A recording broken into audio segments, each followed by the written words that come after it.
Christopher Nolan acaba de estrenar su más reciente obra, Oppenheimer, y rápidamente se ha convertido en un éxito, tanto en crítica como en taquilla. ¿Pero qué hay de cierto en todo esto? ¿Era Robert Oppenheimer un espía? ¿Quién fue y qué hizo el padre de la bomba atómica? Por cierto, si no has visto la película, te advierto que te puedes encontrar con uno que otro spoiler.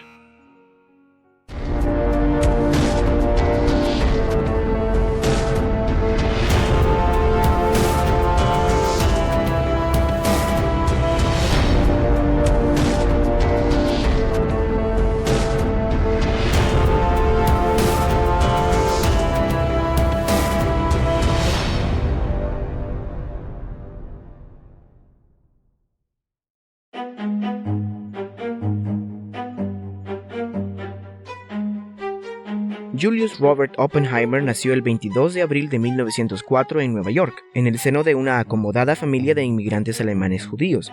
Su padre, Julius Oppenheimer, poco a poco había adquirido una considerable fortuna gracias al negocio de los textiles. Había llegado a Estados Unidos en 1888 y fue escalando a base de trabajo. Ya para 1900 era un próspero empresario en el negocio de los tejidos. Su madre, Ella Friedman, era una talentosa artista que disfrutaba coleccionar obras de arte en la galería de su casa. Tenía pinturas de los más afamados artistas, Van Gogh, Picasso, entre otros.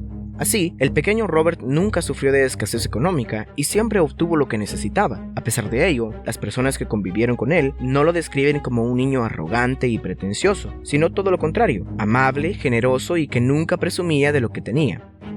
Cuando Robert tenía 4 años, nació su hermano Louis Frank, que murió poco después de haber nacido. Esto pudo haber causado que se criara como un niño sobreprotegido, más que todo por su madre. El niño tenía poco contacto con otros niños de su edad, lo que era totalmente compatible con su personalidad introvertida y callada. Disfrutaba la soledad y nunca se interesó en los juegos convencionales o en los deportes. Cuando tenía 5 años, viajó por primera vez a Alemania para conocer a su abuelo Benjamin, quien le obsequió una colección de rocas y una enciclopedia de arquitectura. Esto se convirtió en una obsesión para el joven Oppenheimer, quien en sus próximos años dedicaría la mayor parte de su tiempo a construir cosas con bloques y a la colección de minerales.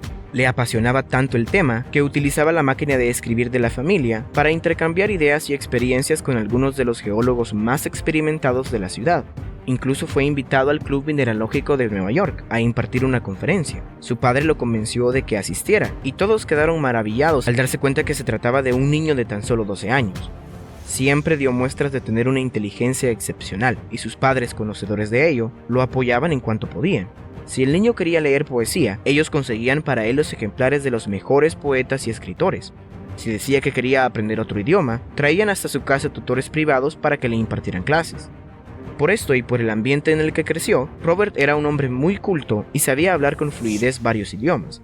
En 1911 fue inscrito en la Ethics Society School, una escuela judía que prestaba poca atención a las enseñanzas religiosas, pero mucha atención al humanismo y a la acción social. Aquí Robert terminaría inclinándose por el camino de la ciencia y demostraría aún más su inteligencia y capacidad mental sobresaliente.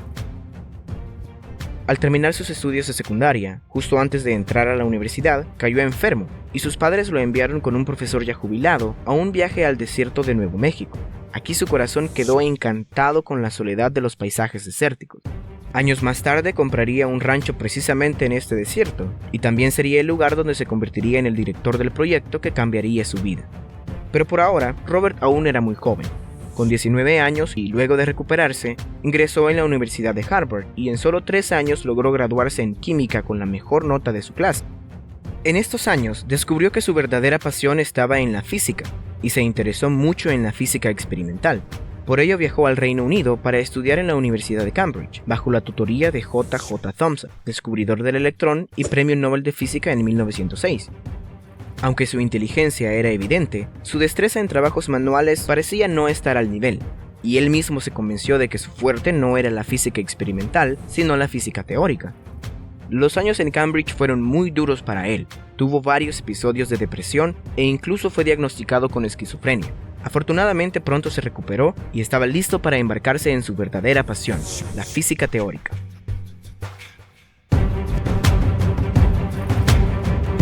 Se mudó a Alemania para terminar su doctorado en la Universidad de Gotinga, uno de los principales centros de física teórica en Europa. Allí estudió bajo la tutela de Max Born, uno de los mayores expertos en la materia, y quien también ganaría el Premio Nobel en 1954. Publicó varios artículos que fueron celebrados entre la comunidad científica. Regresó a Harvard como un joven experto en física y pronto se trasladó a California para trabajar en el Instituto Tecnológico de California, mejor conocido como Caltech. Pocos meses después de su llegada, tuvo que lidiar con problemas de tuberculosis, y para recuperarse fue a dar un paseo por las tierras desérticas de Nuevo México, que se había convertido en una especie de refugio para el joven Oppenheimer. Una vez recuperado, además de su docencia en Caltech, aceptó un puesto como profesor de física teórica en la Universidad de California, en Berkeley, donde rápidamente el número de sus estudiantes creció y su fama se extendió por todo el país. Era tal la admiración de sus estudiantes para Opie, como lo llamaban, que un grupo de ellos incluso lo imitaba en todo: su forma de vestir, de hablar, sus gustos, incluso su forma de caminar. La reputación de Oppenheimer se hacía cada vez más respetable. Por un lado porque sus contribuciones a la ciencia eran significativas, pero también porque sus relaciones con otros científicos eran siempre satisfactorias. Entabló amistad con varios de los físicos más respetados de la época, entre ellos Ernest Lawrence, padre del ciclotrón, el primer acelerador de partículas en la historia, un hombre clave para la vida y el trabajo de Oppenheimer en la futura construcción de la bomba atómica. Hasta 1935, Robert Oppenheimer no le prestaba mucha atención a situaciones de carácter político o de cualquier otra índole que no fuera científica. Llegó a afirmar que no se dio cuenta de la Gran Depresión de 1929, sino hasta casi 6 meses después. Como dijimos antes, la familia Oppenheimer nunca estuvo preocupada por el dinero, y esto lo llevó a desconectarse de la vida social y política que se vivía a su alrededor. Pero todo cambiaría cuando en 1936 conoce a Jean Tatlow, hija de un profesor de literatura en Berkeley, y que era parte activa del Partido Comunista estadounidense. Una mujer que sería fundamental para el futuro de Oppenheimer. Robert y Jean comenzaron una relación amorosa, y Robert empezó a interesarse por las ideas revolucionarias de izquierda. Sumado a ello, recordemos que Robert era judío, y la toma del poder de Hitler y del fascismo en Alemania no hizo nada más que alentar su creciente afinidad por el comunismo y el antifascismo. Colaboró con judíos refugiados de la persecución nazi y donó varias veces a causas estrechamente relacionadas con las ideas de izquierda, entre ellas la Guerra Civil Española. A pesar de ello, nunca se inscribió oficialmente en el Partido Comunista. Todas estas acciones aparentemente inofensivas serían utilizadas por sus enemigos años más tarde como pruebas de su supuesta alianza con el comunismo y la Unión Soviética. Robert le propuso matrimonio a Jean en al menos 2 ocasiones, pero ella lo rechazó, poniendo un aparente final a esta relación. En 1940, conoció a Katherine Harrison, una mujer casada que, para variar, también era comunista. Después de divorciarse de su esposo, Kitty y Robert se casaron en noviembre de 1940 y en 1941 tuvieron a su primer hijo, Peter. Pero regresemos a 1939. El 1 de septiembre de ese año, Hitler y los alemanes invaden Polonia, dando inicio a la Segunda Guerra Mundial. Por si fuera poco, en 1938 los científicos Lise Meitner y Otto Hahn habían descubierto la fisión nuclear, un proceso en el que el núcleo de un átomo se fisiona y libera una gran cantidad de energía al romperse. Esto alertó a los científicos, particularmente al físico judío Leo Szilard, quien estaba convencido que este nuevo descubrimiento podría ser utilizado para la construcción de una bomba. Así que en 1939 escribe una carta dirigida a Roosevelt y convence a Einstein de firmarla. Al principio, el gobierno estadounidense no le prestó mucha atención, ya que en la misma carta Einstein y Szilard expresaban que un arma de este tipo sería muy grande y muy pesada, y aunque se crearon varios comités para estudiar este fenómeno, nunca se consideró una prioridad nacional, algo que cambiaría el 7 de diciembre de 1941 con el ataque japonés a Pearl Harbor. El gigante dormido se había despertado. Ahora, el proyecto de la bomba era la esperanza para poner fin a la Segunda Guerra Mundial. Mientras tanto, Robert continuaba con sus investigaciones y sabía o presentía que algo estaba pasando en Washington y no estaba enterado. Sus antecedentes comunistas, sus ideas sindicalistas y su carácter poco convencional habían causado cierta desconfianza para el gobierno, que desde hace varios meses estaba siguiendo sus actividades para confirmar o descartar cualquier posible relación con la Unión Soviética, que aunque para entonces era un aliado, constituía una posible amenaza futura. En el laboratorio de radiación de Berkeley ya se hacían las primeras investigaciones para llevar a cabo el proyecto de la bomba, y Lawrence, director del laboratorio, había propuesto en varias ocasiones que se incluyera a Robert Oppenheimer. Cuando fue consciente de ello, Robert terminó de una vez por todas con sus propuestas sindicalistas y sus ideas izquierdistas. Ante esta reacción, el director militar del proyecto, el general Leslie Groves, que poco antes había dirigido la construcción del Pentágono, puso su mirada en el complicado profesor de física.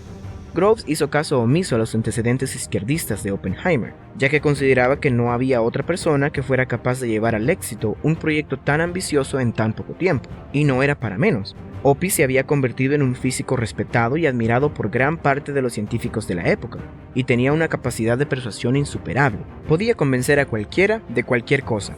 Esto era indispensable cuando se trataba de reunir a las mentes más brillantes en un laboratorio para conseguir un mismo objetivo. Así pues, J. Robert Oppenheimer se convirtió en el director científico del proyecto Manhattan. La carrera por la bomba atómica había comenzado. El reto que tenían por delante era sin precedentes. Era el inicio de 1942 y no sabían cuánto habían avanzado los alemanes, teniendo a la cabeza a alguien tan brillante como Werner Heisenberg. Así que Opie se dedicó a reunir a los mejores científicos de la época para trabajar en el proyecto más grande de la historia hasta entonces. Richard Feynman, Enrico Fermi, Robert Wilson, Victor Weisskopf, Edward Teller, Hans Bethe, incluso el mismo Niels Bohr, fueron algunos de los científicos que estuvieron relacionados con el proyecto Manhattan, algunos al mando directo de Oppenheimer. Para el desarrollo de la bomba había dos posibles caminos. El primero era una bomba de uranio 235, el único isótopo del uranio que es fisible y que puede desatar una reacción en cadena capaz de liberar la energía requerida para la bomba. El gran reto era que de todo el uranio del mundo, menos del 1% es uranio 235. El resto es uranio 238, que no es fisible y no permite este tipo de reacción. Para separar el uranio 235 del 238, habían varios métodos que se podían emplear, y cada uno tenía sus ventajas y desventajas. El segundo camino era una bomba de plutonio, un recién descubierto elemento que se producía al bombardear uranio con deuterio en un acelerador de partículas. Para producir la cantidad necesaria de plutonio 239, sería necesario utilizar un reactor nuclear, y aún no se sabía con certeza qué material se debía utilizar para controlar la fisión en un reactor nuclear. Ya que se desconocía qué tanto los alemanes habían avanzado en el proyecto, la única forma de encontrar el mejor camino era intentarlo todo. Así que se construyeron un gran número de laboratorios distribuidos por todo el país con la finalidad de probar cada uno de los métodos para la construcción de la bomba. El resultado final se ensamblaría en un laboratorio central ubicado por recomendación de Oppenheimer en el desierto de Nuevo México, en Los Álamos. Alemania parecía imparable, y en todos los laboratorios, que se habían convertido en ciudades enteras, los científicos trabajaban sin descanso para la creación del arma más poderosa hasta entonces. Los resultados no tardaron en llegar. En mayo de 1945, las dos bombas estaban terminadas, una de uranio 235 y la otra de plutonio 239. Pero había mucho nerviosismo con respecto a esta última. El método para detonar la bomba era totalmente nuevo y no estaban seguros de que funcionara. Tenía que ponerse a prueba. El 16 de julio de 1945, justo antes del amanecer, se llevó a cabo la prueba denominada Trinity, que resultó ser todo un éxito. Fue la primera explosión nuclear en la historia. Oppenheimer confesó en una entrevista que al ver la alucinante bola de fuego ascender al cielo, recordó las líneas de un texto sagrado hindú: "Ahora me he convertido en la muerte, el destructor de mundos". Los aplausos y felicitaciones se hicieron presentes en Los Álamos. El trabajo de tanto tiempo había dado sus frutos. Pero ¿y ahora qué? Poco antes de la prueba, Alemania se había rendido, Hitler había muerto y la guerra estaba prácticamente ganada. Muchos de los científicos de Los Álamos se opusieron a que las dos bombas se utilizaran contra Japón, destruyendo poblaciones civiles. Al fin y al cabo, construyeron la bomba para Alemania. ¿Qué sentido tenía utilizarla contra Japón? Pero nada detuvo la decisión del gobierno, que ya estaba tomada. El 6 de agosto de 1945, la bomba de uranio llamada Little Boy fue lanzada sobre Hiroshima. 3 días después, una segunda bomba, esta vez de plutonio, llamada Fat Man, fue lanzada sobre Nagasaki. Más de 200.000 personas murieron en total, de forma instantánea o en las semanas y meses después como consecuencia de la radiación. En Los Álamos, Oppenheimer ya no era el mismo. Se volvió mucho más tímido, introvertido, casi no hablaba con nadie, y en octubre de ese año dimitió como director de laboratorio. ¿Qué había pasado? Aunque nunca dijo estar arrepentido de su creación, el padre de la bomba atómica sentía mucho miedo por lo que podría llegar a ocurrir. ¿Qué significaba realmente para la humanidad el poseer armas nucleares? De cualquier manera, Oppenheimer se convirtió en el hombre del momento. Era la portada de las revistas de mayor prestigio. Pronto se volvió el portavoz de la comunidad científica y recibió medallas y reconocimientos por su servicio a los Estados Unidos. Se creó la Comisión de Energía Atómica, de la que fungió como director del Comité Asesor General, y pronto intentó aprovechar su fama y su posición para influir en las políticas internacionales relacionadas a la creación de armas nucleares. Su deseo era crear un organismo internacional que controlara la proliferación de armas nucleares para que ningún país pudiera desarrollar estos proyectos sin autorización. Sin embargo, su comportamiento y su oposición al proyecto de la bomba de hidrógeno, un arma termonuclear muchísimo más potente que la bomba atómica, causó que se ganaran muchos enemigos, entre ellos Lewis Strauss, presidente de la Comisión de Energía Atómica. Además, era un momento de mucha tensión política. La Guerra Fría había iniciado y la carrera armamentística entre los Estados Unidos y la Unión Soviética era inevitable. Para coronar, en 1949, la URSS probó con éxito una bomba atómica muy similar a la de Estados Unidos. Resulta que uno de los científicos que trabajó en el laboratorio de Los Álamos era un espía de Rusia y había estado pasando información sobre los detalles de la bomba atómica. Ante esto, la creación de la bomba de hidrógeno se hizo todavía más urgente y el presidente Truman dio luz verde al proyecto. Todo este asunto del espionaje soviético abrió las puertas para que el pasado izquierdista de Oppenheimer sirviera de detonante para su exclusión en la política militar del país. Strauss se aprovechó de ello y armó una audiencia para nada imparcial para revocar las credenciales de seguridad de Oppenheimer, las cuales le permitían tener acceso a los secretos de seguridad nacional del gobierno. Strauss se valió de sus antecedentes comunistas y de dos errores puntuales que Oppenheimer había cometido en el pasado. El primero relacionado con su amigo Haakon Chevalier, quien mientras trabajaba en Los Álamos solicitó secretos nucleares a 3 de sus alumnos, algo que para Robert era una traición, pero que no reportó hasta tiempo después. El segundo fue una noche que pasó con su exnovia Jean Tatlock en 1943, en pleno desarrollo de la bomba atómica. Como dijimos antes, Jean era una activista del Partido Comunista, y el FBI, que nunca dejó de seguir sus pasos, registró este encuentro de una forma sospechosa. Sumado a ello, aunque varios colegas de Oppenheimer testificaron a su favor, como su amigo Isidor Rabi, muchos otros lo hicieron en su contra, como el mismo Edward Teller. Esto llevó a que en 1954 su credencial de seguridad fuera revocada. Aunque se concluyó que era un ciudadano leal a los Estados Unidos, se le consideró un riesgo para la seguridad nacional y no podría volver a trabajar para el gobierno. Esto fue un golpe muy duro para Oppenheimer, que nunca volvió a ser el mismo. Casi toda la comunidad científica lo defendió, y Oppenheimer se había convertido en el Galileo Galilei del siglo XX, tratado injustamente con fines egoístas. Aunque siguió trabajando como director del Instituto de Estudios Avanzados en Princeton, ocupando el puesto de Albert Einstein como alto profesor de física, moralmente estaba destruido. Se tomaba largas y frecuentes vacaciones en una pequeña isla de las Islas Vírgenes del Caribe, donde podía pasar los días en el anonimato y al lado de su familia. Además, su salud iba empeorando con el tiempo, a consecuencia de su terrible hábito de fumar. Desde joven fumaba varios paquetes de cigarrillos al día, o en su defecto, cantidades muy altas de tabaco en su emblemática pipa. Con la llegada de John F. Kennedy y los demócratas al poder, la situación se tornó un poco más tolerable para Oppenheimer, aunque nunca volvió a ser la misma de antes. En 1963, recibió por manos del presidente Lyndon Johnson el premio Enrico Fermi por sus contribuciones a la física teórica. Pasó la mayor parte del tiempo en su refugio en el Caribe. Finalmente murió de cáncer de laringe a los 62 años, el 18 de febrero de 1967.